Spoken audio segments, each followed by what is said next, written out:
Hello friends, आपका स्वागत है तले टाइम्स पर। आपको पूरी स्टोरी का लिंक डिस्क्रिप्शन में मिलेगा। चलिए शुरू करते हैं आज की कहानी। Rebirth of dangerous sisters, episode 1। अरे जल्दी करो, जल्दी अपने हाथ चलाओ, किसी ने हमने देख लिया तो हम सबकी शामत आ जाएगी, जल्दी जल्दी हाथ चलाओ। एक खूबसूरत लगभग 24 से 25 साल की लड़की की आवाज आई जिसने गहरे नील रंग का लहंगा डाला हुआ था। देखने से ऐसा लग रहा था जैसे वह किसी शादी में जा रही हो, लेकिन उस लड़की का चेहरा अंधेरा होने की वजह से दिख नहीं रहा था। वह जगह काफी सुनसान था और वहां आसपास कोई नहीं था, फिर भी उसे लड़की को डर लग रहा था। वह अपने साथ दो आदमियों को लेकर आई थी जो दिखने से कुछ मजदूर जैसे लग रहे थे। वह उसके पास आए और बोले, मैडम जी आपका काम हमने कर दिया है, अब हमारे पैसे दीजिए ताकि हम शहर छोड़कर भाग सकें। अरे दे रही हूँ, इतनी भी क्या जल्दी है तुम सबको, उसे लड़की ने कसम खाते हुए कहा। उन तो मजदूरों में से एक ने कहा, देखो मैडम जी, जो काम आपने हमसे करवाया है वह हमने अपनी जिंदगी में पहली बार किया है और यह बहुत ही खतरा भरा और जोखिम भरा काम है। हमें नहीं पता, हमारे पैसे दो, हमारे बीवी बच्चे हैं, हमें शहर छोड़कर जाना है। लड़की ने अपने बटुए से 50,000 निकाले और दोनों को 25-25,000 देकर बोली, लो पैसे को और दफा हो जाओ मेरे आंखों के सामने से, अपनी शक्ल मत दिखाना और कल सुबह होने से पहले अपने परिवार वालों को लो और निकालो शहर से। वह दोनों आदमी अपने अपने हिसाब से पैसे लेकर वहां से चले गए और वह लड़की भी दबे पांव वहां से निकल गई। 6 महीने बाद गोवा। एक आदमी गिड़गिड़ा जा रहा था और बोले जा रहा था, माफ कर दीजिए, प्लीज मुझे छोड़ दीजिए, मुझे प्लीज मत मारो, मेरे दो छोटे छोटे बच्चे हैं, प्लीज मुझे मत मारिए प्लीज, मैं सारे पैसे तुरंत और जल्दी लौटा दूंगा लेकिन अभी मेरे पास नहीं है, मुझे थोड़ी सी मोहलत और दे दीजिए, मैं आपके सारे पैसे लौटा दूंगा प्लीज प्लीज। एक आदमी जो दिखने से बहुत ही ज्यादा ताकतवर लग रहा था और उसके कपड़े बॉडीगार्ड जैसे लग रहे थे, वह उसके मुंह के अंदर बंदूक रखते हुए बोला, सॉरी बॉस, लेकिन मैं कुछ नहीं कर सकता, अगर मेरे बॉस के हाथों तू भयंकर मौत नहीं मरना चाहता तो मेरे हाथों आसान मौत मर जा, क्योंकि अगर तू उनके हाथ लगा तो तेरी जिंदगी तो ऐसे जहनुम में जाएगी कि तेरी रूह क्या, तेरी पूरे खानदान की रूह कांप जाएगी। उसके बाद उस आदमी ने उस गिड़गिड़ाते आदमी के मुंह में बंदूक चला दी और वह आदमी वही उसी वक्त इस दुनिया को छोड़ चला गया। बॉडीगार्ड जैसे दिखने वाले आदमी ने कहा, इस आदमी को लेकर जाओ और कहीं भी जलाकर इसकी अस्थियां को इसके परिवार वालों तक पहुंचा दो और यहाँ से सारा खून साफ करो, बॉस आते ही होंगे। तभी उसके कमरे में एक रोबदार आदमी आया और बॉडीगार्ड जैसे दिखने वाले आदमी से बोला, रॉकी मुझे नहीं पता लेकिन सभी पैसों का इंतजाम अब तुम्हें ही करना होगा, कैसे भी करो, किसी को भी मारो, कुछ भी करो, लेकिन पैसे 24 घंटे के अंदर अंदर लेकर आओ, लेडी बॉस कभी भी लंदन से आ सकती है।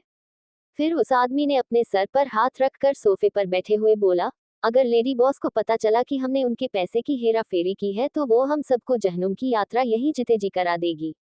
रॉकी ने इस पर अपनी गर्दन हिलाते हुए कहा, आपने सही कहा बॉस, लेडी बॉस का गुस्सा इतना खतरनाक है कि जीते जी आदमी को नरक का एहसास हो जाए।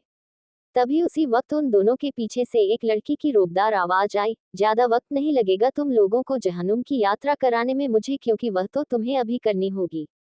उस लड़की की आवाज सुन उन दोनों के पैसे छुटाने लगे और उन दोनों ने दरवाजे की ओर देखा जहां पर एक लड़की का खतरनाक साया दिख रहा था। उस खतरनाक साये ने अपनी जेब से रिवॉल्वर निकाली और एक ही झटके में दोनों को अपने उस रिवॉल्वर का निशाना बनाया और दोनों को उसी वक्त खत्म कर दिया। फिर उस लड़की ने अपने पीछे खड़े दो आदमियों से बोला, इन दोनों की लाश को ले जाकर ऐसी जगह फेंको कि कुत्तों और कौओं की आज मालामाल वाली पार्टी हो जाए।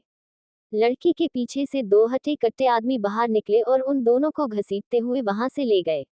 रात का वक्त, मुंबई। एक लड़का बालकनी में खड़ा ना जाने क्या सोचे जा रहा था। उसने अपने मन में कहा, पता नहीं, आज भी सपना लगता है कि हम दोनों की शादी हो गई है। उसके बाद उस लड़के को एक लड़की की मीठी आवाज सुनाई देती है, कुंज क्या सोच रहे हैं आप। अपना नाम सुनकर कुंज पलटता है तो एक 6'3" की हाइट का लड़का, गोरा रंग, बाएं कान के निचली और काला प्यारा सा तिल, मखमल जैसे प्यारे होंठ, मस्कुलर बॉडी जो उसकी सफेद शर्ट में साफ दिख रही थी। कुंज के सामने एक बेहद खूबसूरत लड़की खड़ी थी। गोरा रंग, उसकी मुलायम से मक्खन जैसा होंठ और उनसे बिल्कुल सटकर नीचे एक काला तिल, तीखे नैन नक्श, बड़ी बड़ी पलक, माथे पर छोटी सी प्यारी सी काली बिंदी, कानों में बड़े से झुमके और बदन पर लपेटी वह सफेद रंग की मुलायम साड़ी। कुंज ने अपने दिल पर हाथ रख कर बोला, हाय मेरी जाना, मेरी जान मत निकाल लेना। अपनी तारीफ पर वह लड़की भागते हुए कुंज के पास गई और उसके सीने से लगकर बोली, कुंजू आप इतने अच्छे से फ्लर्ट कैसे कर लेते हैं। कुंज उस लड़की को अपनी बाहों में छुपा कर बोला, अजी आप ही ऐसी फ्लर्ट करने का बार बार मन करते हैं, आपकी तारीफ के बिना ये दिन नहीं गुजरता और जब आप मेरी बाहों में होती हैं तो ऐसा लगता है जैसे पूरा संसार मैंने जीत लिया। ये लड़की थी आरोही, कुंज मल्होत्रा की पत्नी। इन दोनों की शादी 6 महीने पहले मुंबई के सबसे बड़े होटल में हुई थी, पर उस दिन एक बहुत बड़ी दुर्गति भी घटी थी जिसकी वजह से आरोही की जिंदगी ही बदल दी। सुबह का वक्त, plasma royal hotel, room number 462, Goa. उस कमरे में उस वक्त केवल 4 लोग थे। एक लड़की उस कमरे के लग्जरी सोफे पर पसर कर बैठी हुई थी और उसके चेहरे पर मास्क लगा हुआ था और उस मास्क पर डेविल का सिंबल था। और उस लड़की के सामने एक आदमी जो कि बेहद हैंडसम था और उसके साथ में 2 हत्ते-कट्टे उसके 2 बॉडीगार्ड खड़े थे। वह हैंडसम आदमी बोला, मैं आपको अपनी डील के 50% देने को तैयार हूँ। आप इस कॉन्ट्रैक्ट को साइन कर दीजिए वरना मैं आपका कितना बुरा हाल करूंगा वह आप सोच भी नहीं सकती। लड़की हो लड़की की तरह रहो। वह मास्क वाली लड़की हंसी और बोली, अबे ओ ए छछूंदर, मैं लेडी बॉस हूँ लेडी बॉस। शायद तूने मेरी पावर का अंदाजा नहीं है। मैं जो बोलती हूँ वही करती हूँ। मैंने तुझे पहले भी कहा था कि मैं ये कॉन्ट्रैक्ट साइन हरगिज नहीं करूंगी, तो मैं आज भी नहीं करूंगी। तुझे जो उखाड़ना है मेरा उखाड़ ले। मैं भी देखती हूँ कि तू कब तक अपने इस इरादे पर खड़ा रहता है। उस लड़की की आवाज में रोब, नफरत और गुस्सा साफ दिख रहा था।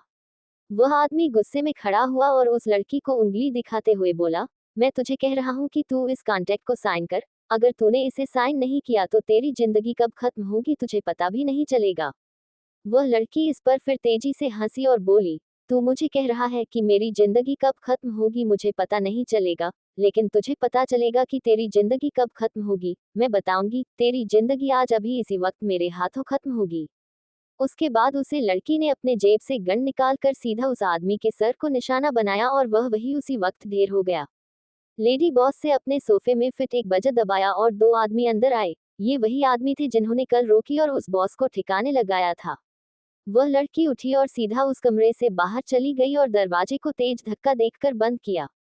दोपहर के 12 बजे मुंबई के ती मल्होत्रा कॉरपोरेशन। कुंज अपने कैबिन में बैठा हुआ था और उसके हाथ में एक फोटो फ्रेम थी। उस फोटो फ्रेम में आरोही की शादी वाली फोटो थी, जिसमें वह बेहद खूबसूरत और सादगी से भरी लग रही थी। कुंज ने उस फोटो को अपने अंगूठे से छूते हुए कहा, न जाने क्यों आरोही, पर तुम मुझे अब वह नहीं लगती जो पहले लगती थी।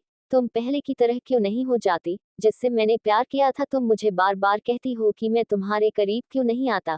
कैसे आओ, मैं उसे आरोही के करीब जाना चाहता हूँ जिससे मैं उन 1.5 साल की रिलेशनशिप में प्यार किया था, लेकिन शादी के बाद तुम जैसे वह आरोही रही ही नहीं। कुंज ने फिर उसे फोटो फ्रेम को अपनी डेस्क की ड्रॉर में रखा और फिर खुद का सर चेयर से सटाकर बोला, मैं क्यों बार बार भूल जाता हूँ कि उस शादी के दिन तुम्हारे साथ कितना बड़ा हादसा हुआ था। तुमने अपने किसी अपने को, अपने करीबी को खो दिया था। तुमने अपनी बहन को खो दिया जिससे तुम बेइंतहा मोहब्बत करती थी। शायद यही वजह है कि तुम बदल गई हो, लेकिन तुम इतना ज्यादा बदल जाओगे इसका मुझे अंदाजा नहीं था। कुंज खुद से बात कर ही रहा था कि उसके केबिन का दरवाजा पर नोक हुआ। कुंज अपनी चेयर पर अच्छे से बैठा और फिर बोला, कम इन। कुंज की असिस्टेंट सुरेखा अंदर आए और बोली, सर आपकी मीटिंग है मिस्टर दिव्यांशु से। कुंज ने इस पर खड़े होते हुए बोला, हाँ चलो।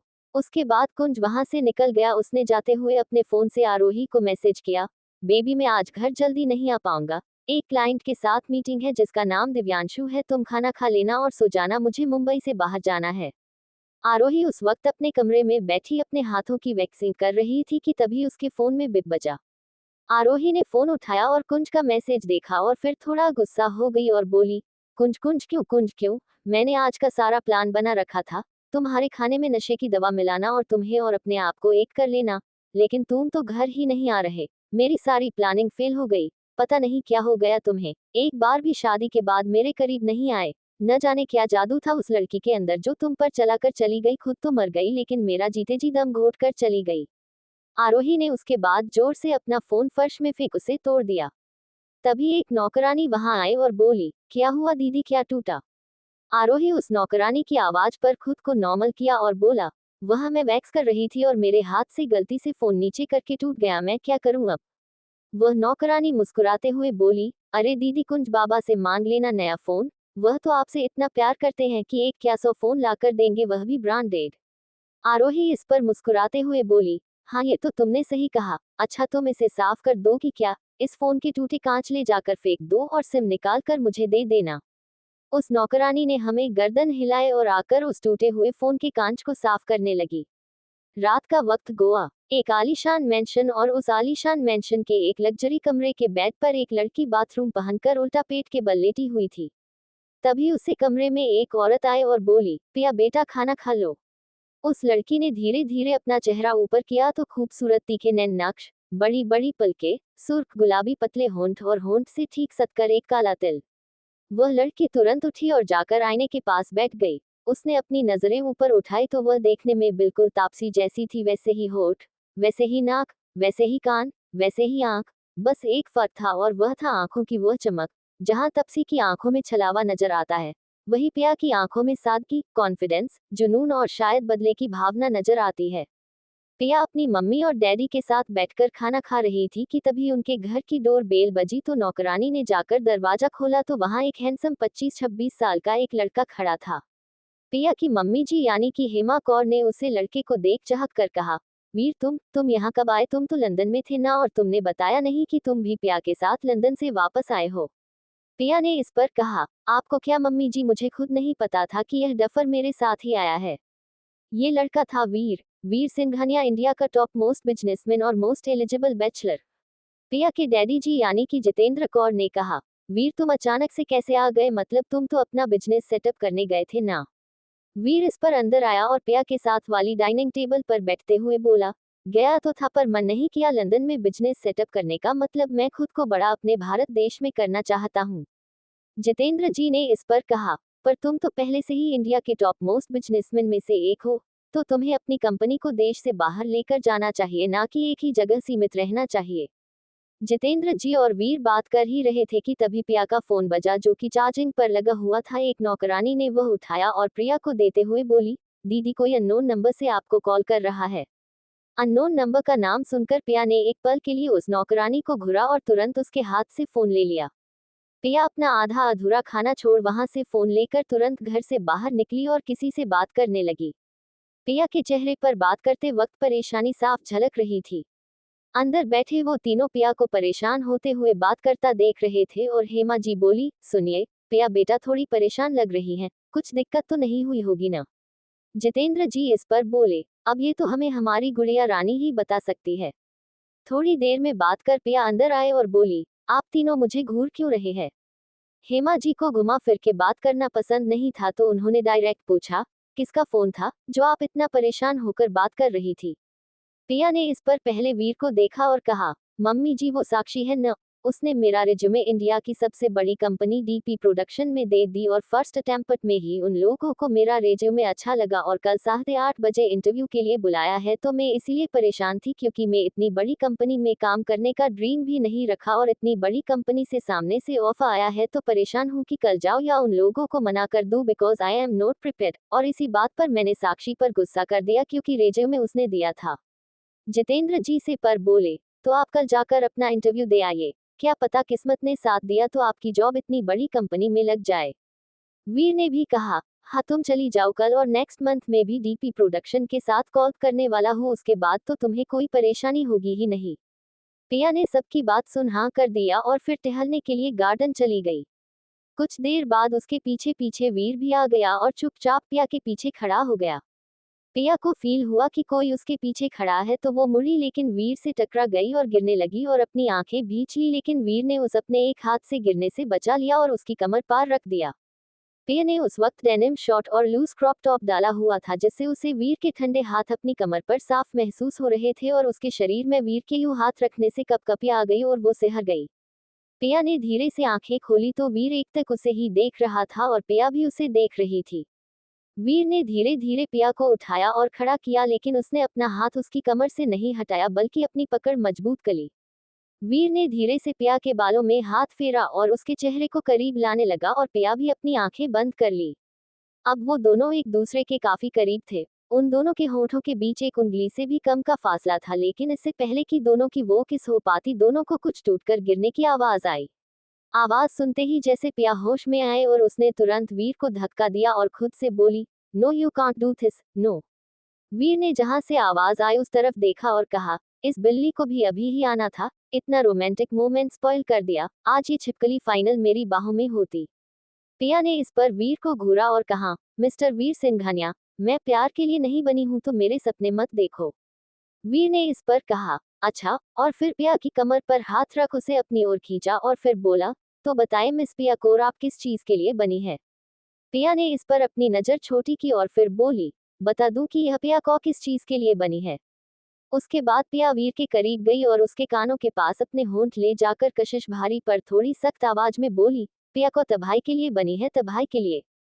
पिया के मुंह से ऐसे सख्त लफ्जों में तबाही शब्द सुनकर उसे थोड़ा अजीब सा फील हुआ और उसने खुद से ही पिया को दूर किया और उसे एक तक देखने लगा। सुबह का वक्त, मुंबई, मल्होत्रा मेंशन। यह मेंशन किसी सपनों के महल से काम नहीं था। हर लड़की, हर लड़के, हर उम्र के आदमी को एक न एक बार इस महल में आने का मन जरूर करेगा। बगीचे के वह रंग बिरंगे फूल, उन पर उड़ते हुए रंग बिरंगी तितलियां, बगीचे के बीचों बीच बड़ा सा खूबसूरत फाउंटेन, मेंशन के पीछे वह गोल्फ कोच, क्रिकेट का मैदान, फुटबॉल ग्राउंड, यहाँ आकर मतलब हर कोई अपनी जिंदगी खुलकर जी सकता है। इस मेंशन के सेकंड फ्लोर के फोर्थ रूम में कुंज अपने बड़े से महाराजा जैसे काउच पर बैठकर अपने लैप पर लैपटॉप रखकर काम कर रहा था। तभी पीछे से आरोही ने आकर उसकी आंखों को अपने दोनों हाथों से बंद किया। यह इतनी अचानक से हुआ कि कुछ को कुछ समझ नहीं आया और उसने एकदम से कहा, कौन है। आरोही ने कुछ नहीं कहा, बस अपनी चूड़ियों को हल्का सा खनकाहा दिया, जिस पर कुंज थोड़ा डाउट में ही बोला, आरोही तुम हो क्या। कुंज के इस सवाल पर आरोही नाराज हो गई और कुंज के पास आकर बोली, आरोही तुम हो क्या, मतलब आपको पता नहीं कि यह हम ही है, मतलब आपको मेरा टच नहीं पता। कुंज ने इस पर कहा, अरे नहीं ऐसा कुछ नहीं है, मैं वह काम कर रहा था ना, तो बस इसीलिए वह नहीं पहचान पाया, सॉरी। आरोही ने कुंज का लैपटॉप बंद किया और उसे टेबल पर रख उसकी गोद में आकर बैठ गई और अपनी दोनों हाथों की बाहें कुंज की गर्दन में डाल दे। कुंज ने इस पर कहा, आरोही क्या कर रही हो, खड़ी हो जाओ। आरोही कुंज से दूर नहीं हुई और उसके और करीब बैठते हुए बोली, बिल्कुल भी नहीं, मेरा पति, मेरी मर्जी, मैं उसके जब जाऊं करीब आओ। कुंज उस पर आरोही को उठाते हुए बोला, आरोही मुझे सच में काम है, प्लीज उठ जाओ। आरोही ने अपनी पकड़ कुंज की गर्दन पर तेज कर दी और बोली, बिल्कुल भी नहीं, मैं नहीं उठूंगी, आज कोई काम धाम नहीं, आज सिर्फ आप और मैं। उसके बाद आरोही ने कुंज के दोनों हाथ अपनी कमर पर कसे और फिर अपना एक हाथ से कुंज के चेहरे को सहलाने लगी और दूसरे हाथ से कुंज के बालों को सहलाने लगी और धीरे धीरे कुंज के चेहरे के करीब आने लगे। आरोही का यूं कुंज के चेहरे को प्यार से बार बार सलाना कुंज को बेचैन कर रहा था और इसी बेचैनी में कुंज ने अपनी आंखें बंद कर ली और आरोही ने भी अपनी आंखें बंद कर ली और धीरे धीरे उसके होठों के करीब आने लगी। लेकिन इससे पहले कि आरोही कुंज को किस कर पाती, उससे पहले ही उस कमरे में कुंज की बहन तमन्ना आ गई और उन्हें इस मूवमेंट को करते देख वहां से भाग ही नहीं बल्कि बोल पड़ी, सॉरी सॉरी, मैं गलत टाइम पर आ गया, I am really sorry, you guys continue. Tamanna की आवाज सुनकर कुंज ने तुरंत आरोही को धक्का दिया, जिससे आरोही नीचे गिर गई पर उसकी कमर पर चोट लग गई। कुंज खड़ा हुआ और बोला, तमन्ना क्या हुआ, तू मेरे कमरे में क्या कर रही है। तमन्ना इस पर मासूमियत से बोली, कुछ नहीं भाई, मैं तो बस आपको भाभी को नाश्ते के लिए बुला रही थी, बट मुझे क्या पता था यहाँ तो पहले से ही मिठाइयाँ बट रही है। कुंज ने इस पर कुछ नहीं कहा और हाथ देकर पहले आरोही को उठाया। आरोही अपनी कमर को मलते हुए बोली, ओ मां, मर गई मैं तो, कितनी जोर से धक्का दिया है आपने मुझे। कुंज कुंज इस पर उससे माफी मांगते हुए बोला, रियली सॉरी आरोही, मेरा ऐसा कोई इंटेंशन नहीं था, वह तो तमन्ना अचानक से आ गई तो बस रियली सॉरी सॉरी। आरोही इस पर कुंज और तमन्ना को देखकर बोली, लगता है मुझे अपनी कमर की मालिश करनी पड़ेगी। कुंज ने इस पर कहा, हाँ तो ठीक है ना, तुम्हारा नाश्ता मैं एक नौकरानी के हाथों भिजवा दूंगा और वही तुम्हारी आके मालिश कर देगी, मैं नाश्ता करने नीचे जाता हूँ। आरोही इस पर कुंज को डांटे हुए बोली, क्यों, नौकरानी ने गिराया मुझे जो मेरी आकर मालिश करेगी, आपने मुझे गिराया है ना, तो आप ही मेरी कमर की मालिश करेंगे, मुझे नहीं पता, जिसने गलती की है सजा भी उसे ही मिलेगी। तमन्ना इस पर मुस्कुराए और कुंज के कानों में बोली, लगता है भाभी आज फूल मूड में है, कर दो भैया मालिश, क्या पता इसी बहाने मुझे बुआ बनने का सुख मिल जाए। वैसे तो तमन्ना ने ये बात काफी धीरे बोली थी, पर आरोही के कान में ये बात पड़ ही गई और वो मन में बोली, बुआ का तो पता नहीं, पर आज मैं कुंज को अपनी बाहों में समेट कर रहूंगी, चाहे कुछ हो जाए। कुंज तमन्ना की बात पर बोला, अपना मुंह बंद रख समझी। उसके बाद कुंज ने आरोही से कहा, ठीक, मैं ही कर देता हूँ मालिश, और फिर तमन्ना से गरम तेल मंगवाया और उसे कमरे से बाहर कर गेट अंदर से लगा लिया। इतने में आरोही बेड पर पेट के बल लेट चुकी थी और उसने अपनी साड़ी का पल्ला खोल दिया था, जो बेड से नीचे लटक रहा था, और अपनी ब्लाउज की डोरी खोल दी, जिससे उसकी मक्खन जैसी बॉडी साफ कुंज को दिख रही थी। कुंज ने गहरी सांस ली और आकर बेड पर आरोही के बगल में बैठा और फिर तेल को अपन हाथ में लेकर पूरे हाथ में फैलाया और फिर धीरे से आरोही की कमर पर रखा। जैसे ही कुंज के वो चिपचिपे ठंडे हाथ आरोही के कमर पर पड़े उसने अपनी आंखें बंद कर ली और फिर उसके चेहरे पर एक सुकून आ गया, लेकिन 1 मिनट होते ही उसे ऐसा लगा कि कुंज अपना हाथ हटा चुका है तो वो पलटकर देखने लगी। आरोही कुछ बोलती कुंज ने कहा, मुझसे नहीं होगा आरोही, मैं एक नौकरानी को भेजता हूँ, मुझ लेट हो रहा है ऑफिस के लिए। और फिर तुरंत अपना ब्लेजर और लैपटॉप लेकर कमरे से निकल गया। आरोही बस उसे जाते हुए गुस्से से घूर रही थी और फिर उसने कमरे में रखे हर सामान को तोड़ना फोड़ना शुरू किया। वो उस कमरे में रखी हर चीज को बर्बाद कर रही थी। आरोही की साड़ी खुली हुई थी, ब्लाउज डोरी खुलने की वजह से ढीला हो गया था और उसके सेट के बाल बिखर गए थे और वो अपनी उसी हालत से गुस्से से आईने को घूर रही थी। शाम के 4 बजे, गोवा। घर की डोर बेल लगातार बाज रही थी और नौकरानी बोलते हुए किचन से आए, अरे आ रही हूँ बाबा, इतना क्या घंटी बजाना। और फिर दरवाजे को खोल दिया, लेकिन दरवाजे को खोल जो उसके सामने था उसे देख उसकी आंखें बड़ी हो गई। बेल की आवाज से हेमा जी भी बाहर आए और वो भी दरवाजे को देख हैरान परेशान हो गई। हेमा जी और घर की नौकरानी दरवाजे को एक तक घूर के देख रही थी, क्योंकि दरवाजे पर भीगी हालत में पिया एक छोटा सा बैग लेकर खड़ी थी जिसका चेहरा मुरझाया हुआ था। हेमा जी पिया के पास आकर बोली, पिया क्या हुआ तुझे, तू भीग कैसे गई? बाहर तो बारिश भी नहीं आ रही है तो तू भीग कैसे? पिया मुंह लटकाते हुए अंदर आए और चुपचाप सोफे पर बैठ गई। उसके पीछे पीछे हेमा जी भी आए और वह भी सोफे पर बैठ गई और उसके चेहरे को पकड़ते हुए बोली, पिया क्या हुआ, बताना, तू तो इंटरव्यू देने गई थी ना, तेरी ऐसी हालत किसने की? बारिश तो आ नहीं रही और मौसम देखकर लगता भी नहीं है कि बारिश आने वाली है, तो तुम भीग कैसे गई? इस पर घर की नौकरानी यानी कि श्वेता बोली, अरे मालकिन, दीदी भीगी भागी है, ठंड में सिहर रही है और आप उनसे सवाल कर रही है, उन्हें कम से कम चेंज तो करने दीजिए। हेमा जी ने अपने सर पर एक छोटी सी चपत लगे और फिर पिया से बोली, तू जा जल्दी से चेंज कर ले, तब तक मैं तेरे लिए गरम गरम चाय और आलू के पकोड़े बनाकर लाती हूँ। पिया चुपचाप अपने कमरे में चली गई और थोड़ी दूर में एक शॉर्ट फ्रॉक पहन करके आई।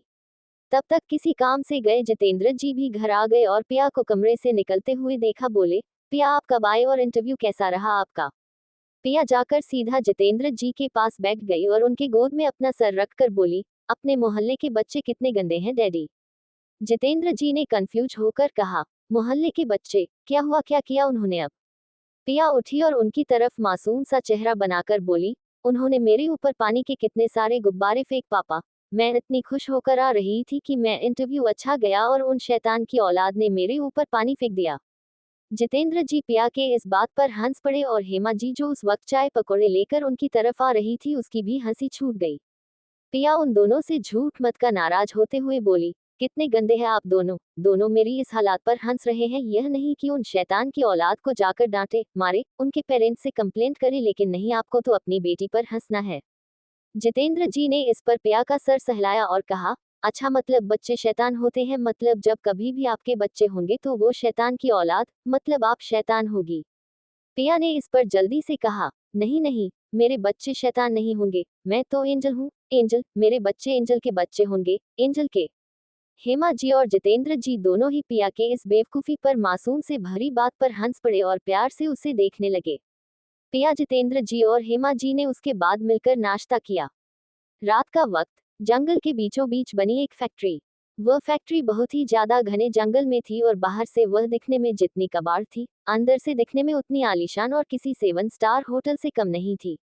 उस फैक्ट्री के सेकंड फ्लोर के एक रूम में 2 आदमी और एक लड़की थी। वह 2 आदमी वही थे जो मास्क वाली लड़की के साथ थे और उनके सामने एक बड़ी आलीशान चेयर थी जिस पर वह लड़की बैठी हुई थी और उस लड़की की पीठ उन दोनों आदमियों के सामने थी। बस उस लड़की के खुले बाल ही दिख रहे।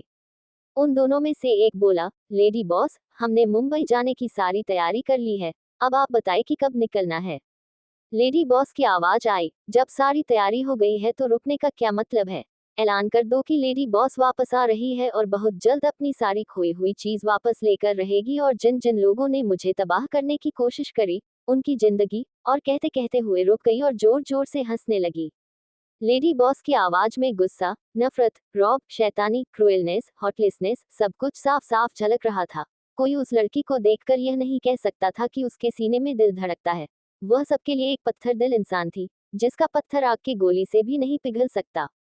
उसके बाद लेडी बॉस ने एक हाथ के इशारे से दोनों को जाने को कहा। वह दोनों वहां से तुरंत निकल गया।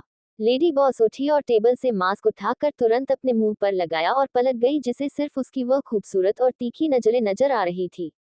लेडी बॉस उस कमरे से निकली और 2 कमरे छोड़कर चौथी कमरे में गई और वहां की लाइट जला दी। वह कमरा दिखाने में किसी राजा महाराजा के कमरे से कम नहीं था। उस कमरे में हर एक चीज एंटीक थी। उसका bed, ड्रार, paintings, dressing table, wardrobe, यहाँ तक कि फर्श भी एंटी तरीके के जमाने का बना हुआ था। उस लड़की ने अपने बदन से वह भारी काले रंग का ब्लेजर उतारा और बेड पर पटक दिया और फिर सीधा वॉशरूम गई। उसने शवर ऑन किया, जिससे उसके बदन पर ठंडा ठंडा पानी गिरने लगा और फिर धीरे धीरे उसने अपने सारे कपड़े उतार दिए। नहीं उतरा तो सिर्फ अपने चेहरे से वह डेविल प्रिंट मास्क। कुछ देर बाद लेडी बॉस एक काले रंग का बाथरूम पहन कर बाहर आए और अपने गिरे बालों को तलिया से आजाद किया और सीधा जाकर बेड पर लेट गई। लेकिन अभी भी उसके चेहरे पर वह मास्क था जो बिल्कुल गीला हो चुका था और उसे मास्क के पीछे से हल्के हल्के ही सही पर उसके गुलाबी हॉट नजर आ रहे थे। लेकिन उसे नींद नहीं आ रही थी तो वह उठ गई। वह खड़ी हुई और जाकर एक ड्राइवर से एक फोटो फ्रेम निकल ली और उस फोटो फ्रेम को सीधा किया, जिसमें कुंज और आरोही की शादी की तस्वीर थी। सुबह का वक्त, मुंबई। एक आदमी अपने ऑफिस में बैठा हुआ था और बार बार अपने कैबिन के दरवाजे को देख रहा था, जैसे बेसब्री से किसी का वेट कर रहा हो। वो आदमी कुंज के उम्र का ही लग रहा था। गेहुआ रंग, काली आंखें, मस्कुलर बॉडी, कद पूरे 6 इंच, दाएं आंख के नीचे एक हल्का सा कट जो शायद गिरने से लगा था। वो आदमी का मन अपने कंप्यूटर से हटकर बार बार गेट की ओर जा रहा था। तभी उसकी नजर गई कि दरवाजा खुल रहा है और एक लड़की अपने मुंह पर शॉल लपेटे वहां आए और अंदर से कैबिन को लॉक किया। उस लड़की ने दरवाजा बंद होते ही गहरी सांस ली और वो शॉल हटाया तो वो और कोई नहीं बल्कि आरोही ही थी।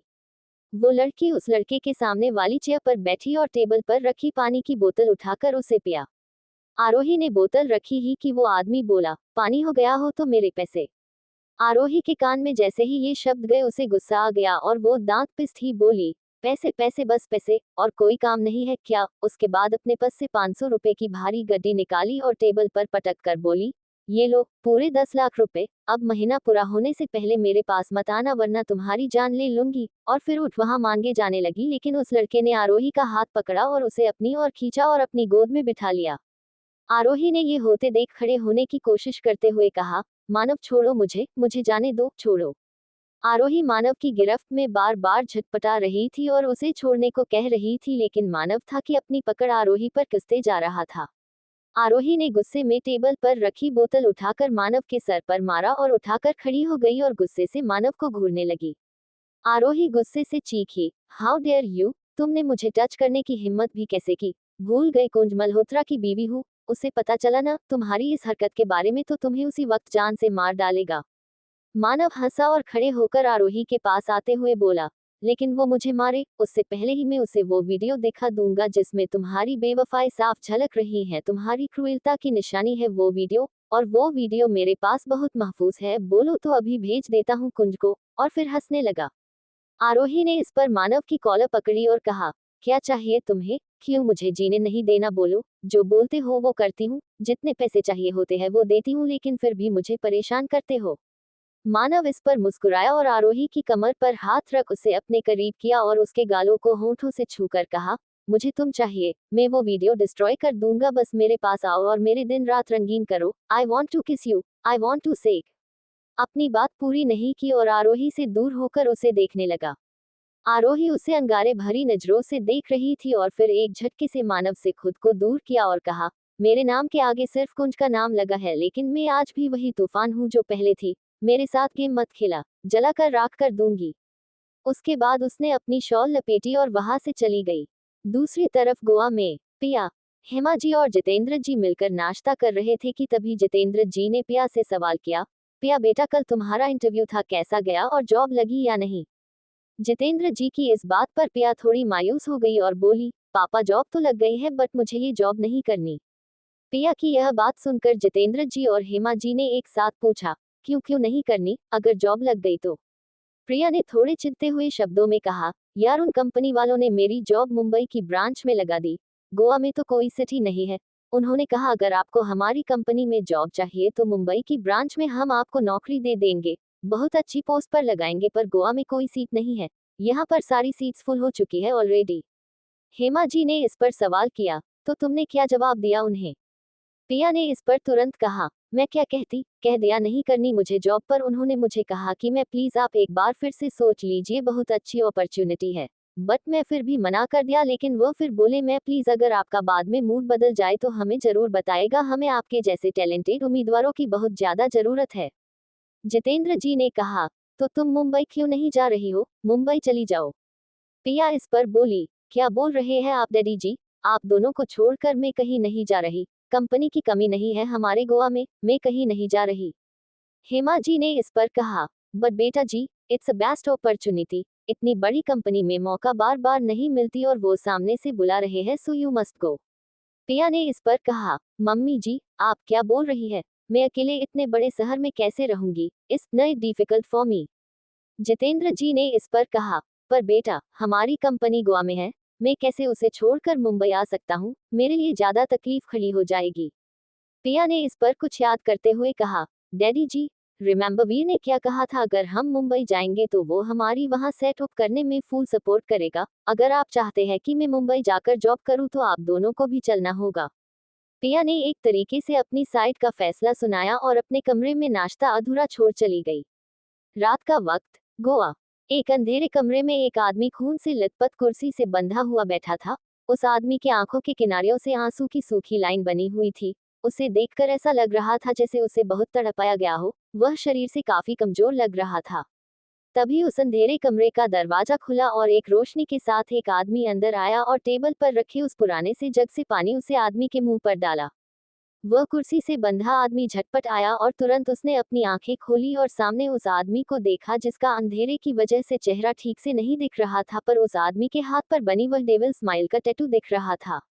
वह आदमी अपनी सूखी आवाज में बोला, क्या चाहिए तुम लोगों को, क्यों मुझे एक हफ्ते से यहाँ बंद रखा है। वह आदमी अपनी भारी और सर्द आवाज में बोला, बदला, सिर्फ बदला। उस कुर्सी पर बैठे आदमी ने कहा, कैसा मतलब, काहे का बदला, मतलब एक हफ्ते से सिर्फ तुम्हारे मुंह से यही सुन रहा हूँ कि तुम्हें मुझसे बदला चाहिए। पर मैंने क्या है, किस चीज की सजा दे रहे हो मुझे, गलती क्या की है मैंने। वह दूसरा आदमी बोला, चुप, एकदम चुप, मैंने तुझे ज्यादा बोलने के लिए नहीं कहा है। वह कुर्सी पर बैठा आदमी बोला, तो एक काम करो, मुझे अभी के अभी जान से मार डालो। क्यों रोज रोज मुझे तड़पा तड़पा कर मारने का क्या मतलब है, एक बार में मेरा किस्सा खत्म करो, अपने बदले की भावना पूरी करो।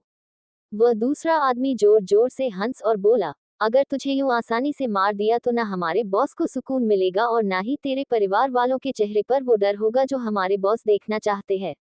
वो कुर्सी पर बंधा आदमी फिर बोला, कौन है तुम्हारा बॉस, और वो खुद क्यों नहीं आता, तुम्हें क्यों भेजता है। वो दूसरा आदमी अब उसकी आवाज से इरिटेट हो गया और उस कुर्सी पर बंधे आदमी का जबड़ा पकड़ते हुए बोला, एक बार में बात समझ नहीं आती, हाँ हाँ, बोला ना ज्यादा मत बोल, वरना जो मौत तुझे कुछ देर बाद आनी है वो अभी आ जाएगी। और फिर उसका मुंह झटक दिया जिससे उस आदमी के गर्दन में क्रैम्प आ गया और तेजी से एक साइड स्वेलिंग बढ़ने लगी। ये देख दूसरे आदमी ने उसकी गर्दन सीधी की और पट्टी लगाई। दूसरी तरफ मुंबई में आरोही को नींद नहीं आ रही थी। वो बार बार मानव और उस वीडियो के बारे में सोचे जा रही थी। वो खड़ी हुई और पहले खुद के बगल में लेटे कुंज को देखा और फिर दबे पांव कमरे से अपना फोन लेकर बाहर आए और कॉरिडोर के एंड में पहुंच गई जहां बालकनी थी। आरोही ने अपना फोन स्क्रॉल किया और कांटेक्ट में किसी का नंबर ढूंढने लगी, लेकिन तभी उसके फोन पे मानव का कॉल आ गया और आरोही ने जल्दी से उसे पिक किया। मानव ने तुरंत कहा, कमाल है जानेमन, मेरे ही फोन का इंतजार कर रही थी क्या, सच में मेरी इतनी याद आ रही है कि तुम्हारी आंखों में नींद नहीं। आरोही मानव की बकवास सुन उससे कहती है, ये अपने बेकार थॉट अपनी जेब में रखो और ये बताओ कब कहा कितने पैसे देने हैं, मैं अब इसे फाइनल खत्म कर देना चाहती हूँ, सो टेल मी फास्ट। मानव हंसा और बोला, अरे मेरी बेबी, इतनी भी क्या जल्दी है, ले लूंगा पैसे, वैसे भी मैं वो टिपिकल गुंडों की तरह नहीं हूँ जो पैसों के लिए धमकी देता रहूं। मैं तो तुम्हारा हूँ, तुम्हारी खूबसूरती का हूँ। हाय क्या लगती हो तुम, समझ नहीं आता, इतनी खूबसूरत बीवी है कुंज के पास फिर भी तेरे करीब नहीं आया आज तक। उसके अंदर कंट्रोल बहुत है, मैं होता तो अभी तक बाप बनने की खुशी मेरे कानों में गूंज रही होती। आरोही को मानव की इस लाइन पर गुस्सा आ गया और वो धीमी आवाज में दांत पिसते हुए बोली, अपनी ये बेकार जुबान बंद रखो और रही बात मेरी और कुंज की तो तुम्हें जल्द ही एक खुशखबरी मिल जाएगी, डोंट वरी, और फिर उस दिन से तुम मेरी जिंदगी से लाइफ टाइम के लिए आउट। मानव ने इस बार सीरियस होते हुए कहा, वो तो वक्त बताएगा, क्योंकि जिस खुशी के तुम सपने देख रही हो कुंज के साथ, उस खुशी की हकदार तुम नहीं हो। भूलो मत वो खुशी तुमने छीनी है, और तुम्हें इसकी सजा न मैं दूंगा और न ही भगवान, इसकी सजा तुम्हें खुद कुंज देगा। आरोही को मानव की इस बात पर गुस्सा आ रहा था, लेकिन उसने कुछ नहीं कहा और सीधा फोन काट दिया। आरोही पलटी तो वो एकदम शॉक हो गई, क्योंकि उसके सामने कुंज हाथ बंधे खड़ा था। आरोही को नहीं पता था कि कुंज वहां कब से खड़ा है और उसने उसकी कितनी बात सुनी है और कितनी बात नहीं सुनी है। आरोही ने मन में घबराते हुए कहा, यह क्या, कुंज यहाँ कब से खड़ा है? अगर इसने मेरी और मानव की सारी बातें सुन ली होगी तो आरोही फिर तो कल तेरी घर से विदाई पक्का है। कुंज ने आरोही से पूछा, आरोही यहाँ क्या कर रही हो, किससे बातें कर रही थी? आरोही इस पर चुप रही और थोड़ी देर बाद कुछ सोचते हुए बोली, वह प्रियंका का कॉल था। कुंज ने कंफ्यूज होते हुए कहा, प्रियंका ये कौन है? आरोही ने कहा, तुम्हें नहीं पता, मेरे दोस्त है कॉलेज की, उसी का फोन था, उसी से बातें कर रही थी। कुंज ने थोड़ा डाउट में कहा, इतनी रात को, सुबह भी तो कॉल कर सकती थी। आरोही इस पर फीकी मुस्कान हंसी और फिर कहा, वही तो, मैं भी तो उसे यही कह रही थी कि यह भी कोई टाइम है कि किसी को कॉल करे कि इतने में तुम आ गए। कुंजी ने कहा, हो गई बात? आरोही ने हाँ में गर्दन हिलाए और कहा, हो गई बात, चलो अब चल कर सोते हैं। कुंज ने कुछ नहीं कहा और सीधा कमरे में चला गया और आरोही भी उसके पीछे पीछे कमरे में आ गई। सुबह का वक्त गोआ, सब मिलकर नाश्ता कर रहे थे, पर आज पिया कुछ बोल नहीं रही थी। हेमा जी और जितेंद्र जी पिया को ही देख रहे थे कि वह आज नाश्ता करते हुए अपनी बकबक नहीं कर रही है, क्योंकि उन्हें अपनी बेटी चाहती हुई, बोलती हुई, चुलबुली से ही पसंद है। हेमा जी ने कहा, पिया तुम मुंबई चली जाओ ना। पिया ने इस पर कहा, मैंने कहा ना कि मैं मुंबई सिर्फ आप दोनों के साथ जाऊंगी, मैं अकेले वहां नहीं जाने वाली, और प्लीज अब ये बात रिपीट मत करना मुझे, वरना गुस्सा आ जाएगा, और मैं आप दोनों पर चिल्लाना नहीं चाहती, मैं आप दोनों की डिसरिस्पेक्ट नहीं करना चाहती, तो प्लीज मुंबई जाने वाली बात, मेरी जॉब की बात को यही खत्म कर दीजिए। जितेंद्र जी ने इस पर कहा, पर पिया हमारी पूरी बात तो सुनो। पिया ने इस पर अपनी स्पून को टेबल पर रखा और फिर अपने पापा और मम्मी से कहा, क्यों आप वह नहीं समझ रहे हैं? मैंने कहा ना कि मुझे मुंबई नहीं जाना, नहीं जाना तो मतलब नहीं जाना, एक ही चीज बार बार रिपीट मत कीजिए प्लीज। और उसके बाद पिया उठी और अपने कमरे की ओर जाने लगी। पिया को जाता देख हेमा जी और जितेंद्र जी साथ बोले, पिया हम तुम्हारे साथ मुंबई चलने को तैयार हैं, प्लीज ऐसे अपसेट मत हो। ये बात सुनकर पिया के कदम अपने कमरे की ओर नहीं बढ़े और वहीं रुक गए, और पिया ने पलटकर अपनी मम्मी डैडी को देखा और फिर भागकर उनके पास गई और उन्हें हक करते हुए बोली, thank you so much, thank you thank you thank you. Hema ji ने पिया का गाल छूते हुए कहा, आप तुम कंपनी में फोन करके बोल दो कि तुम उनकी मुंबई वाली ब्रांच में जॉब करने के लिए रेडी हो। पिया ने इस पर हेमा जी के गाल को किस करते हुए कहा, ओके, मैं अभी जाती हूँ और वीर को भी गुड न्यूज सुनाती हूँ। उसके बाद पिया ने पहले अब कंपनी में कॉल करके अपनी जॉब के फैसले के बारे में सुनाया और उनसे अपनी सारी बातें क्लियर कर ली, और उसके बाद उसने वीर को फोन लगाया और उसे भी सब कुछ बता दिया। वीर पिया की यह बात सुनकर बहुत खुश हुआ और उसने कहा, आंटी अंकल को फोन देना। पिया ने जाकर अपना फोन हेमा जी और जितेंद्र जी को दिया और खुद अपने कमरे में चली गई। रात का वक्त, क्लब 364 गोवा। पिया अपनी जॉब लगने की खुशी में अपने सभी दोस्तों को पार्टी दे रही थी। पिया ने ड्रिंक करते हुए अपनी फ्रेंड साक्षी से कहा, तुम सब भी चलो ना, मैं तो वहां अकेली रह जाऊंगी और तुम सारे यही रहोगे, चलो ना तुम भी वहीं पर अपनी कोई जॉब ढूंढो। साक्षी ने इस पर उसे रोकते हुए कहा, बस बस मैडम बस, हमारे यहाँ 40,000 की जॉब है, बहुत है। अगर मुंबई चले गए ना तो भीख मांगते हुए पाएंगे रास्तों पर, तुम्हारी नौकरी लगी 2.5 लाख की, हमारी नहीं, और किस्मत ने तुम्हारा साथ दिया है, हमारा नहीं, पता चले हम वहां चले गए और जो कमाए यहाँ हो रही है वह भी हाथ से गई। उसके बाद साक्षी बोली, बट डोंट ती वरी, हम तुमसे हर महीने एक बार मिलने जरूर आया करेंगे, और वैसे भी तुम कौन सा वहाँ जिंदगी भर के लिए हो, तुम कोशिश करती रहना कि तुम्हारी गोवा के ब्रांच में ट्रांसफर हो जाए, तो फिर हमेशा के लिए साथ ही रह जाएंगे। पिया आज बहुत खुश थी, क्योंकि उसे उसकी ड्रीम जॉब मिल गई थी और अब वह इंडिपेंडेंस होना सीख चुकी थी। इसी खुशी में उसने आज कुछ ज्यादा ही पी ली। साक्षी ने पिया को रोकते हुए कहा, बस पिया बस, और कितना पिएगी, रहने दे, छोड़, तुझे नशा हो रहा है। लेकिन शायद अब इस चीज का कोई फायदा नहीं होने वाला था, क्योंकि पिया का सर अब सच में घूमने लगा था, वह लड़खड़ाने लगी थी। पिया का बैलेंस बिगड़ और वह गिरने वाली थी कि दो मजबूत हाथों ने उसे पकड़। पिया ने अपना सर ऊपर किया और अपनी धुंधली आंखों से देखा तो उसे वीर ने थाम रखा था। भैया को अभी अभी थोड़ा सा होश था तो वह बोली, वीर, वीर सिंघानिया, अब तो मेरी जॉब लग गई, अब देखना मेरे सारे काम कितनी आसानी से होंगे। वीर ने पिया के मुंह से ये सब सुनकर कहा, पिया तुमने इतनी क्यों पी ली है, तुम पागल हो क्या? ऐसी हालत में तुम्हें घर कैसे लेकर जाऊंगा बताओ, तुम्हारे मॉम डैड ना मुझे जान से मार डालेंगे अगर मैं तुम्हें इस हालत में लेकर गया तो। साक्षी ने इस पर कहा, अरे वीर तुम्हें इसे इसके घर क्यों लेकर जाना है, तुम इसे अपने फार्म हाउस लेकर चले जाओ ना।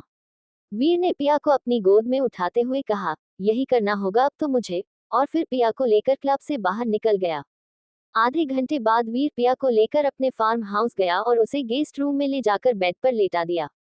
वीर से लेटकर वहां से जाने लगा, लेकिन नशे से भारी पिया ने वीर का हाथ पकड़ा और उसे अपने पास बिठाया और उसके चेहरे को अपने दोनों हाथ से पकड़कर बोली, तुम कितने स्वीट हो, हैंडसम हो, फिर भी तुम्हारा किसी के साथ अफेयर नहीं, तुम सिर्फ मुझसे प्यार करते हो, सिर्फ मुझसे, तुम सच्चे भी हो, तुमने वादा किया था कि तुम जिंदगी भर मुझसे प्यार करोगे, तुम वो वादा निभा रहे हो, तुम किसी और लड़की को देखते ही नहीं, how sweet, I love you Kunj. Veer ने पिया के मुंह से अपना नाम न सुनते हुए किसी कुंज का नाम सुना तो वह हैरान हो गया। वीर ने पिया का हाथ अपने चेहरे से हटाया और कहा, पिया किसकी बात कर रही हो, कौन कुंज, कौन है ये, और तुमने इसे आई लव यू क्यों कहा, बोलो। पर पिया होश में कहाँ थी, वह तो बस सब एक ही चीज दोहरा रही थी, I love you Kunj, I love you Kunj. और यही बात दोहराते दोहराते पिया कब वीर की गोद में अपना सर रखकर सो गए उसे खुद नहीं पता चला। सुबह का वक्त, गोवा, वीर का फार्म हाउस। पिया गेस्ट रूम में सो रही थी कि तभी खिड़की से सूरज की किरण उसके चेहरे पर पड़ी और वह अपनी धीरे धीरे आंखें खोल उठने लगी। पिया अपना सर पकड़कर उठी और इधर उधर देखने लगी। उसके सर में काफी तेज दर्द हो रहा था। पिया ने अपने सर पड़ते हुए कहा, इतना तेज दर्द क्यों हो रहा है? और फिर गौर से अपने आसपास की चीज देखने लगी, जिससे उसे रियलाइज हुआ कि वह अपने कमरे में तो नहीं है। उसने फिर खुद को देखा तो उसके कपड़े बदले हुए थे। पिया ने खुद से कहा, ये मेरे कपड़े किसने बदले और मैं कहाँ पर हूँ? तभी वीर कमरे में आया और उसने कहा, गुड मॉर्निंग बेबी, ये लो गरम चाय।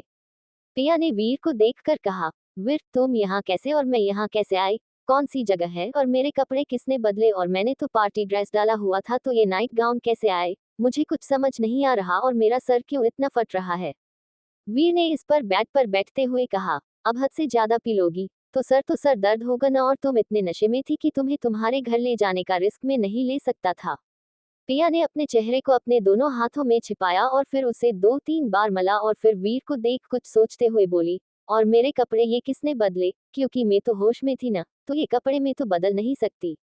वीर ने इस पर मुंह लटकाया और रुआसी होते हुए कहा, अब तुम यह ना पूछो तो बेटर होगा, क्योंकि न मैं बता पाऊंगा और न तुम सुन पाओगे। पिया ने इस पर ब्लैंकेट को कस के अपने दोनों हाथों की मुट्ठी में भींचा और अपनी आंखें बंद कर थोड़ा डाउट और थोड़ा शक में कहा, ऐसा क्या हुआ है जो तुम बता नहीं सकते? देखो वीर, मेरे साथ कोई प्रैंक करने की जरूरत नहीं है, जो है जल्दी बोलो।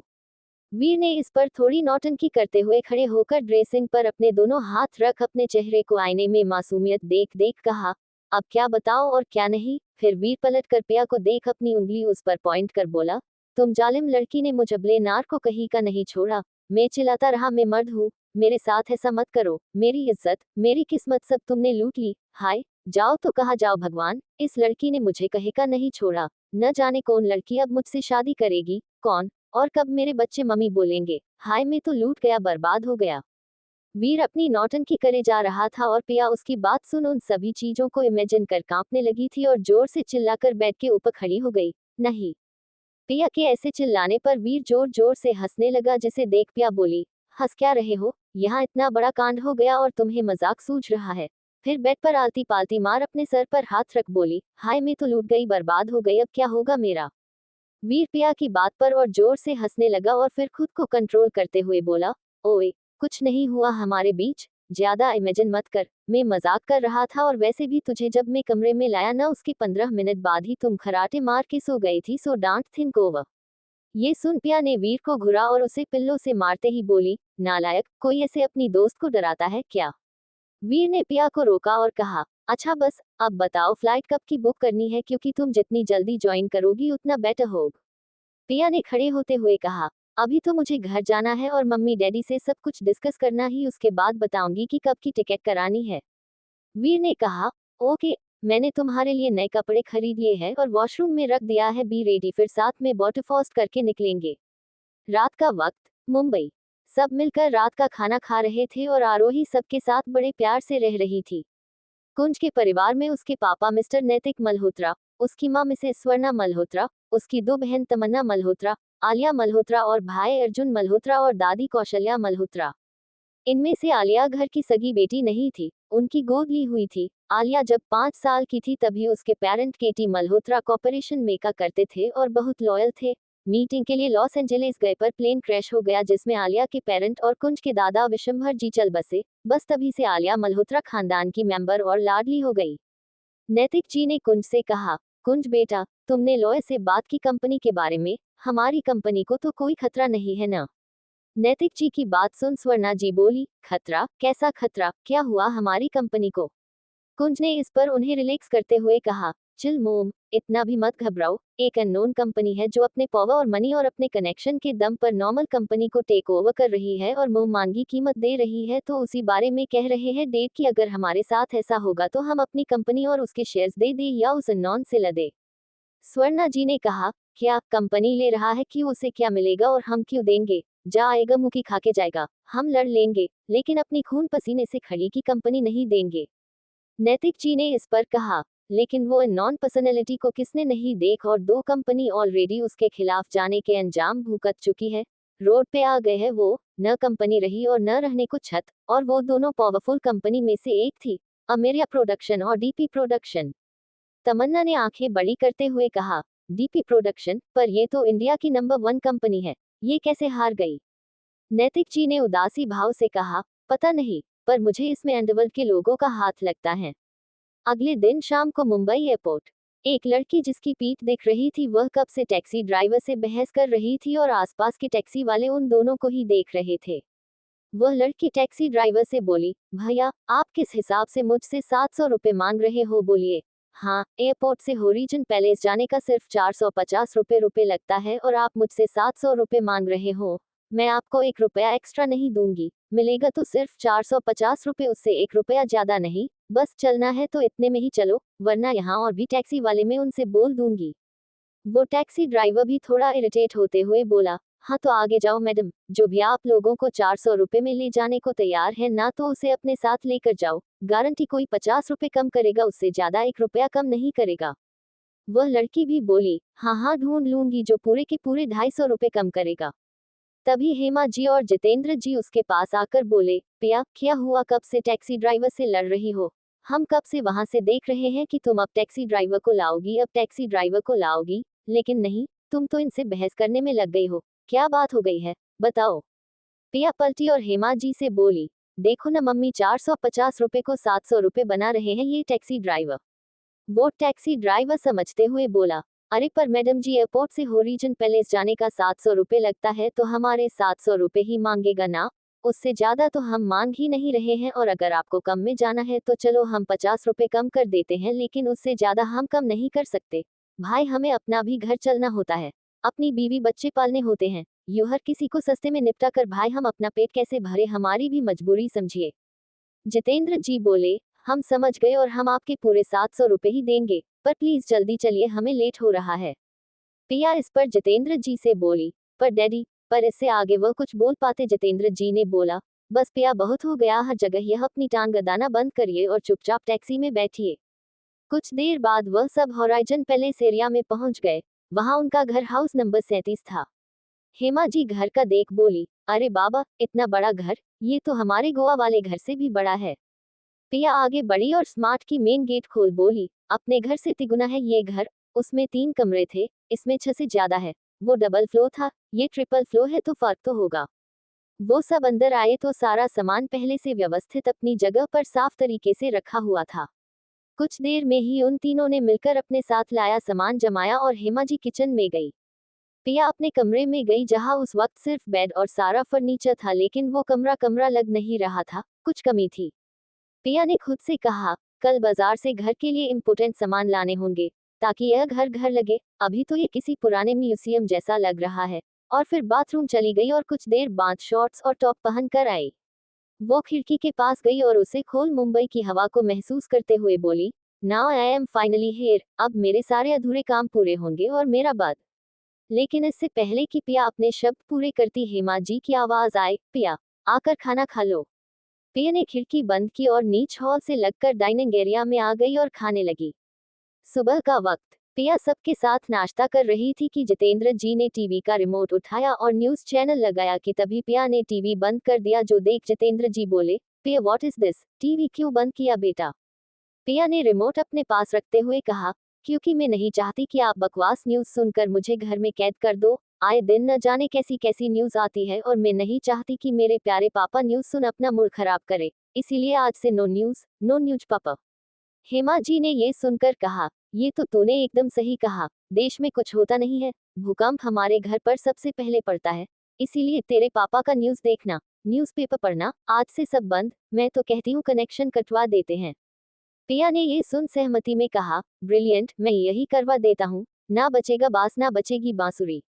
जितेंद्र जी ने सब जाने दिया और कहा, वैसे आज तुम इन पूरे कपड़ों में कैसे, मतलब आज कोई स्पेशल डे है कि तुमने आज सूट सलवार डाला है। पिया ने इस पर थोड़ा झेपते हुए कहा, नहीं, मतलब नई जगह है ना, तो मैंने सोचा आज कुछ नया ट्राई करती हूँ, तो इसीलिए मैंने आज ट्रेडिशनल डाला, बट आज ही डाला है, आगे का अभी कुछ पता नहीं है कि ट्रेडिशनल ही डालूंगी नहीं डालूंगी, क्योंकि अभी से यह मुझे बहुत ज्यादा गर्मी फील कर रहा है, शायद 2-3 घंटे बाद में इसे चेंज कर दूंगी। उसके बाद पिया खड़ी हुई और बोली, अच्छा तो मैं मार्केट जाती हूँ अपने घर के लिए कुछ स्पेशल और अच्छी अच्छी चीज लाने, क्योंकि यह घर मुझे भी म्यूजियम लग रहा है, घर नहीं लग रहा है, तो कुछ डेको की चीज लेकर आता हूँ, अच्छी अच्छी। हेमंती और जितेंद्र जी दोनों ने ही उसे परमिशन दे दी और पिया घर से चलेगी। दोपहर का वक्त सुपर एक्स मॉल। शायद इत्तेफाक ही था कि आरोही ने भी आज सेम इस कलर की ड्रेस डाली हुई थी जो पिया ने डाली हुई थी, और वह कुंज और आलिया तमन्ना के साथ मॉल घूमने आई थी। वह सारे मूवी हॉल की तरफ जा रहे थे जहां कुंज पहले से ही पहुंच चुका था, लेकिन उससे पहले किसी से आरोही की टक्कर हो गई और उस आदमी के हाथ में लिया जूस आरोही की ड्रेस पर गिर गया, जिसकी वजह से आरोही उस आदमी पर भड़क गई, लेकिन आलिया ने बात संभाल ली और उस आदमी को जाने दिया। आरोही ने कहा, तुम सब चलो, मैं वॉशरूम जाती हूँ और इसे क्लीन करके आती हूँ। तमन्ना ने कहा, ओके भाभी, और आलिया के साथ हॉल की तरफ चली गई। आरोही वॉशरूम गई और 5 मिनट के अंदर अंदर ही वापस बाहर आए और हॉल की तरफ जाने लगी। पिक्चर हॉल के बाहर तमन्ना उसका इंतजार कर रही थी, जिसे देख आरोही बोली, क्या हुआ तमन्ना, तुम अंदर क्यों नहीं गई हो, किसी का वेट कर रही हो। तमन्ना इस पर बोली, आप ही का वेट कर रही हूँ भाभी, मैं किसी और का वेट क्यों करूंगी। आरोही इस पर सॉरी फील करते हुए बोली, हाँ सॉरी, वह जूस गिर गया था ना, तो एम सॉरी तुम्हें वेट करना पड़ा। आरोही के मुंह से सॉरी सुनकर तमन्ना मन में बोली, सॉरी, भाभी ने आज पहली बार अपनी गलती को मानकर मुझे सॉरी बोला, ये वॉशरूम में कैसा चमत्कार हो गया। आरोही खुद की और तमन्ना को ऐसे देखते हुए बोली, क्या हुआ तमन्ना, मुझे ऐसे क्यों देख रही हो, कुछ लगा है क्या। तमन्ना होश में आए और बोली, नहीं तो कुछ भी नहीं लगा, आइए अंदर हाल में चलते हैं, आलिया और कुंज भाई वेट कर रहे हैं। तमन्ना और आरोही दोनों सिनेमा हॉल के अंदर आए और अपनी रिजर्व बालकनी सीट पर जाकर बैठ गई। उसे बालकनी सीट पर उन चारों के अलावा और कोई नहीं था, क्योंकि कुंज ने पूरा का पूरा बालकनी एरिया उन चारों लिए ही बुक कर लिया था। सामने स्क्रीन पर एक रोमांटिक मूवी चल रही थी, जिसकी हीरो हीरोइन पूरी इंडस्ट्री में सिर्फ अपने रोमांटिक मूवीज के लिए फेमस है। आरोही जाकर कुंज के साइड में बैठी और तमन्ना और आलिया उन दोनों की साइड में बैठे हुए थे। उसे बालकनी में कम से कम 10 रेड सोफे थे, जो बहुत ज्यादा लग्जरियस थे और आरामदायक थे। आलिया और तमन्ना अपनी अपनी सीट से उठी और पीछे वाले सोफे पर जाकर बैठ गई। आलिया ने तमन्ना से कहा, अरे यार, इतनी रोमांटिक पिक्चर दिखाने लाया है, इतनी रोमांटिक हीरो हीरोइन ऐसा कपल इस मूवी के अंदर काम कर रहे हैं, लेकिन ये पति पत्नी को देखो, सिर्फ मूवी के ऊपर ध्यान है, एक दूसरे के ऊपर ध्यान ही नहीं है, क्या फायदा हुआ हमारा इनको यहाँ लाने का, ये दोनों एक दूसरे के देख ही नहीं रहे, किस क्या करेंगे। तमन्ना बोली, चाहे कुछ भी हो जाए, इन दोनों का किस करवा कर रहूंगी। तमन्ना उसके बाद वेट करने लगी कि कब फिल्म में कोई रोमांटिक सीन आए, और उसे ज्यादा वेट करना नहीं पड़ा और मूवी में सॉन्ग बजा, जिसमें बीच बीच में हीरो हीरोइन के होठों को चूम रहा था, जो देख तमन्ना के दिमाग की घंटी बजी और चुपचाप आगे आ गई और आरोही के सूट के दुपट्टे को उन दोनों के ऊपर घेर दिया और सोफे के साइड का बटन दबाया, जिससे वो सोफा का टेक लगाने वाला हिस्सा सरक एक बैग की तरह हो गया, जिस वजह से न कुंज न आरोही दोनों को ही कोई मौका नहीं मिला। आरोही नीचे और कुंज उसके ऊपर आ गए और उन दोनों को ऊपर आरोही का दुपट्टा बनारसी सिल्क में था, तो एक साइड से दिख नहीं दूसरी साइड दिख नहीं सकता था, पर दूसरी साइड से पहली साइड दिख सकता था, और हुआ यह कि आलिया और तमन्ना साफ उन दोनों के मूवमेंट देख सकते थे, पर आरोही कुंज को सिर्फ परछाई आरोही और कुंज एक दूसरे के बेहद करीब थे और आज न जाने कुंज को पुरानी आरोही के होने का एहसास था, न कि उस आरोही का जो बस उसके साथ चेप होती थी।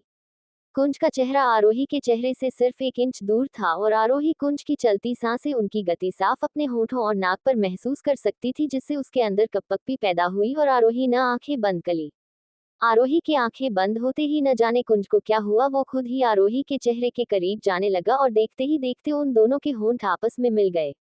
कुंज बहुत स्लाइली और डेलिकेटली आरोही के होंठों को चूम रहा था। वो कभी उसके निचले होंठ को चूमता तो कभी ऊपर के होंठ को, और इसी बीच कुंज ने एक प्यार भरा बाइट आरोही के होंठ पर किया, जो फील करते ही आरोही जैसी होश में आई और उसने अपनी आंखें खोली और खुद के ऊपर बेसुध कुंज को देखा और फिर एक झटके से उसे अपने ऊपर से हटाया, जिससे कुंज को भी होश आया और वो भी खड़ा हुआ। आरोही ने दुपट्टा सही किया और फिर हैंडबैग से छोटा सा मिरर निकाल अपने होठों को देखा कि कहीं खून तो नहीं निकला, लेकिन ऐसा कुछ नहीं हुआ था, पर जिस जगह लव बाइट था उस जगह पर रंगत आ गई थी, जो देख वो तुरंत खड़ी हुई। कुंज ने कहा, क्या हुआ आरोही, तुम खड़ी क्यों हो गई? आरोही थोड़ा हड़बड़ा गई पर खुद को संभालते हुए बोली, वो मुझे मुझे मुझे वॉशरूम जाना है, मैं आती हूँ, और बिना किसी की सुने वहां से चली गई। आलिया भी आरोही के पीछे गई पर वॉशरूम के बाहर ही खड़ी रही। 15 मिनट बाद आरोही खुद को संभाले बाहर आए और आलिया से बोली, तुम कब से यही खड़ी हो, गई नहीं हॉल के अंदर? आलिया बोली, नहीं भाभी, अभी आपको अकेला नहीं छोड़ सकती थी ना। आरोही ने इस पर ताना मारा, रियली, अगर इतनी परवाह थी तो कब से आवाज लगा रही थी कि हेल्प कर दो, हेल्प कर दो। अंदर तो नहीं आए तुम, बस यहाँ 1 घंटा वेट करना था, इटवली तुम ना टाइम पास कर रही थी, दैट्स इट। अब चलो, आधी पिच निकल भी गई होगी। आरोही का ये रूप देख आलिया हैरान थी और वो मन में बोली, ये कैसी है? थोड़ी देर पहले कितनी मीठी थी और अब बिल्कुल आग का गोले, और 1 घंटा, सीरियसली, ये ऐसी होंगी शादी के बाद तो भाई से इनकी शादी कभी कराते ही नहीं। आरोही ने अपना हाथ हिलाते हुए कहा, कहाँ खो गई, चलो। वो दोनों बात कर ही रहे थे कि वॉशरूम से एक लड़की ब्लैक जीन्स और black oversize long blazer, black hat और ब्लैक मास्क पहने एक लड़की बाहर आई, जिसके हाथ में लाल रंग का बैग था, और उन दोनों के सामने से निकल गई और उन दोनों ने ही उसके उस अजीब लुक को नोटिस किया, पर फिर इग्नोर कर सिनेमा हॉल चली गई और वो दूसरी लड़की अचानक कहीं गायब सी हो गई। उसी वक्त उसी मॉल के ग्राउंड फ्लोर के वॉशरूम में पिया अपना हैंड बैग लेकर बाहर आए और फोन निकाल किसी को कॉल करने लगी और इधर उधर नजर दौड़ाने लगी, जैसे किसी का वेट कर रही हो। तभी किसने पीछे से आकर उसे पकड़ लिया, जिससे पिया घबरा कर पलटी तो वीर मुस्कुराते हुए खड़ा था। पिया ने वीर की बाह पर मारते हुए कहा, कहाँ थे, कब से वेट कर रही हूँ तुम्हारा, लेकिन जनाब तो गायब है।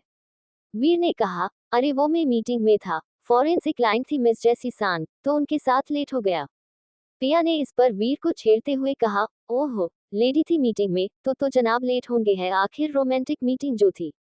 वीर ने इस पर पिया को घुरा और कहा, if I am not wrong, you are jealous, right?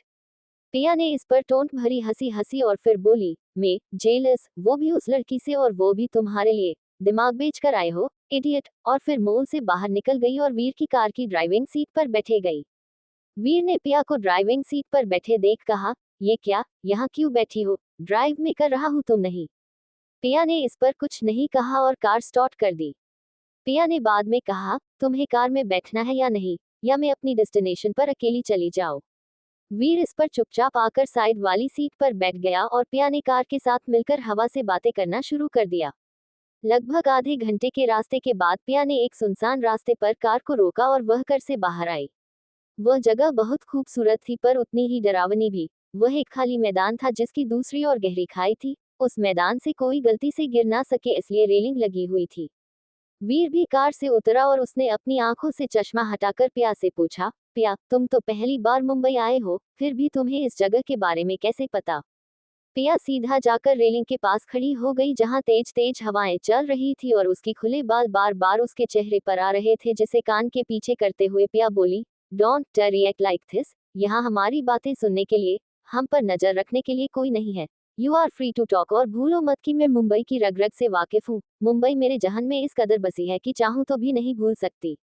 वीर पिया के पास आकर खड़ा हुआ और थोड़ा अजीब तरीके से हंस और बोला, सही कहा तुमने, मुंबई है ही ऐसी जगह, दुख दे सुख दे, भूली नहीं भूलती।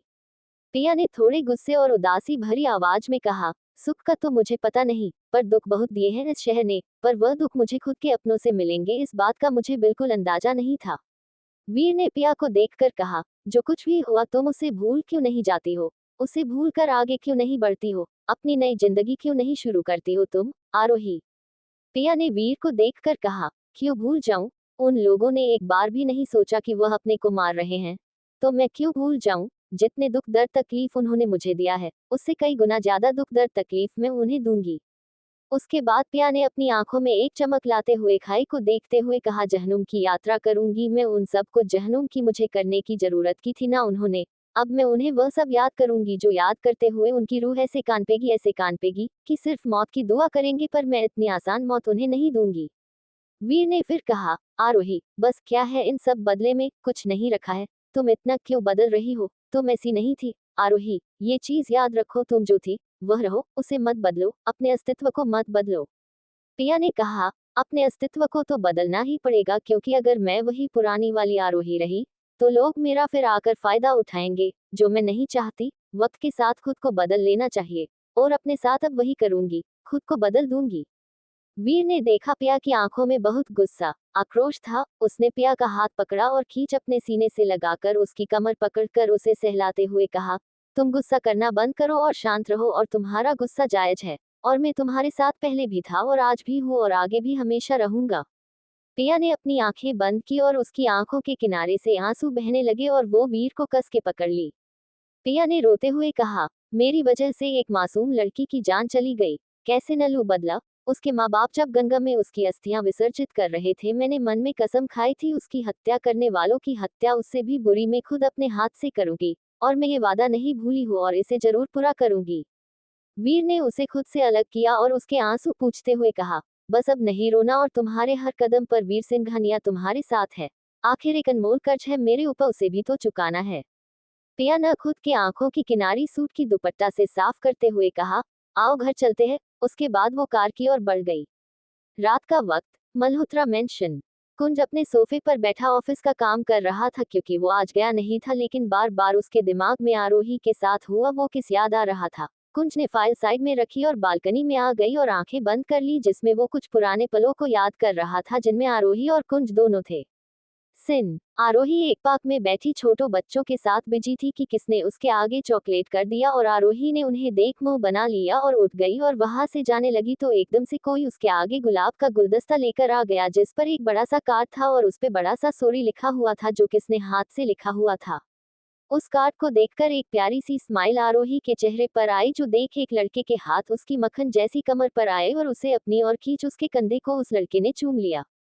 आरोही ने उस वक्त व्हाइट कलर का ऑफ शोल्डर फ्रॉक पहनी हुई थी, जो कि नी से ऊपर ऊपर आ रही थी, और कान में बड़े गोल मेटल की इयरिंग, हाथ में व्हाइट पर्ल का ब्रासेलेट और दूसरे में ब्रांडेड लेडीज वॉच, और पैरों में शॉर्ट हिल वाली जूती जिसका कलर ब्लैक था। आरोही का लुक बिल्कुल किसी कॉकटेल पार्टी के लिए रेडी हुई जैसा लग रहा था।